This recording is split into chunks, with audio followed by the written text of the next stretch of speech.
কারণ সাহাবায়ে কেরাম সেখানে হাজির ছিলেন না। তো দয়ার নবী মুস্তাফা সাল্লাল্লাহু আলাইহি সাল্লামের প্যারা একজন সাহাবী রাসূল যিনার নাম হচ্ছে হযরতে খুযাইমা, তিনি আসলেন। আসার পরে মজলিসে এসে সাহাবীদেরকে জিজ্ঞাসা করেন যে নবীজি আরবির সঙ্গে কি কথাবার্তা বলছে। তো দয়ার নবী মুস্তাফার প্যারা সাহাবীরা বলতে আছে, খুযাইমা আগামী কাল আমার নবী মুস্তাফা একটি ঘোড়া কিনেছিলেন, এই ঘোড়াটি টাকাও দিয়ে দিয়েছেন, এখন আরবি অস্বীকার করতে আছেন, সে চাইছে আপনি সাক্ষী দেন, সে চাইছে সাক্ষী নিয়ে আসেন, যদি সাক্ষী দিয়ে কোনো ব্যক্তি তাহলে আমি ঘোড়া দেব। তো দয়ার নবী মুস্তাফার প্যারা সাহাবী হযরতে খুযাইমা নবী মুস্তাফার কাছে এসে সেই আরবিকে বলতে আছে, আরবি আগামী কাল আমার নবী মুস্তাফা ঘোড়া কিনেছে, আমি সাক্ষী দিলাম। যেমন খুযাইমা রাদিয়াল্লাহু তাআলা আনহু সাক্ষী দিয়ে দিলেন, আর সেই মুনাফিক আরবি ঘোড়াটি আমার নবী মুস্তাফার হাতে দিয়ে দিলেন, নবী মুস্তাফাকে দিয়ে দিলেন। আরবি জানছেন যে এখন খুযাইমা সাক্ষী দিয়েছে, যদি আমি ঘোড়া না দেই তাহলে উমারে ফারুকের তলোয়ারের সামনা করতে হবে। জোরে বলুন সুবহানাল্লাহ। কারণ উমারে ফারুক যে গলিতে হাঁটবে সেই গলি পর্যন্ত, সেই গলিতে শয়তান পর্যন্ত যেত না। জোরে বলুন সুবহানাল্লাহ। আমার আপনার নবী বলতে আছেন, উমার আমি হচ্ছি খাতিমুন নবী, আমি হচ্ছি আখিরি নবী, আমার পরে কোনো নবী আসবে না। যদি আমার পরে কোনো নবী আসতো উমার, তোমাকে আল্লাহ পাক নবী বানাতো। জোরে বলুন সুবহানাল্লাহ। তো উমারে ফারুকের ভয়ে সেই তলোয়ার আপনার ঘোড়ার লাগামটা রাসূলকে দিয়ে দিলেন। তো আমার আপনার নবী হযরতে খুযাইমাকে জিজ্ঞাসা করেন, খুযাইমা তুমি যে সাক্ষী দিলে আগামী কাল আরবি আর আমি ছাড়া আর কোন সাহাবায়ে কেরাম ছিল না, তুমি না দেখে কেন আপনার সাক্ষী দিলে? ইসলামের আইন হচ্ছে দেখে সাক্ষী দেওয়া, ইসলামের আইন হচ্ছে দেখে সাক্ষী দেওয়া, ইসলামের আইন হচ্ছে দুইজন সাক্ষী দেওয়া। যদি কোন ব্যক্তি না দেখে সাক্ষী দেয় তাহলে শরীয়ত মোতাবেক সে বড় গুনাহ করবে। তুমি কেন না দেখে সাক্ষী দিলে?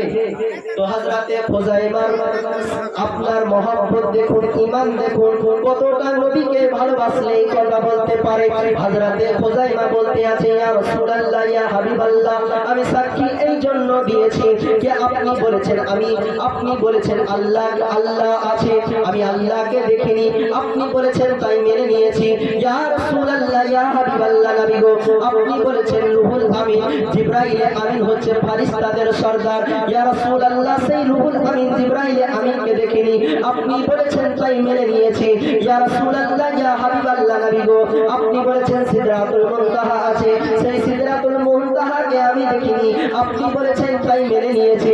ইয়া রাসূলুল্লাহ, ইয়া হাবিবাল্লাহ, আপনি বলেছেন জান্নাত আছে, আমি জান্নাতকে দেখিনি, আপনি বলেছেন তাই মেনে নিয়েছি। ইয়া রাসূলুল্লাহ, ইয়া হাবিবাল্লাহ, নবী গো আপনি বলেছেন জাহান্নাম আছে, আমি জাহান্নামকে দেখিনি, আপনি বলেছেন তাই মেনে নিয়েছি। ইয়া রাসূলুল্লাহ, ইয়া হাবিবাল্লাহ, নবী গো আপনি আদমের খবর দিয়েছেন, আদম আলাইহিস সালামকে আমি দেখিনি, আপনি বলেছেন তাই মেনে নিয়েছি। ইয়া রাসূলুল্লাহ, আপনি ঈসার খবর দিয়েছেন, ঈসাকে আমি দেখিনি, আপনি বলেছেন তাই মেনে নিয়েছি। ইয়া রাসূলুল্লাহ, আপনি ইয়াকুবের খবর দিয়েছেন, আমি ইয়াকুবকে দেখিনি, আপনি বলেছেন তাই মেনে নিয়েছি। ইয়া রাসূলুল্লাহ, আপনি ইউসুফ আলাইহিস সালামের খবর দিয়েছেন, ইউসুফ আলাইহিস সালামকে আমি দেখিনি, আপনি বলেছেন তাই মেনে নিয়েছি। ইয়া রাসূলুল্লাহ, ইয়া হাবিবাল্লাহ, নবী গো 1,14,000 পয়গম্বরের আপনি খবর দিয়েছেন গো নবী, আমি সেই পয়গম্বরকে দেখিনি, আপনি বলেছেন তাই মেনে নিয়েছি। আর যখন আপনি বলেছেন ইয়া রাসূলুল্লাহ, আপনি আরবির কাছ থেকে ঘোড়া কিনেছেন, আমি দেখিনি, আপনি বলেছেন তাই মেনে নিয়েছি। জোরে বলুন সুবহানাল্লাহ।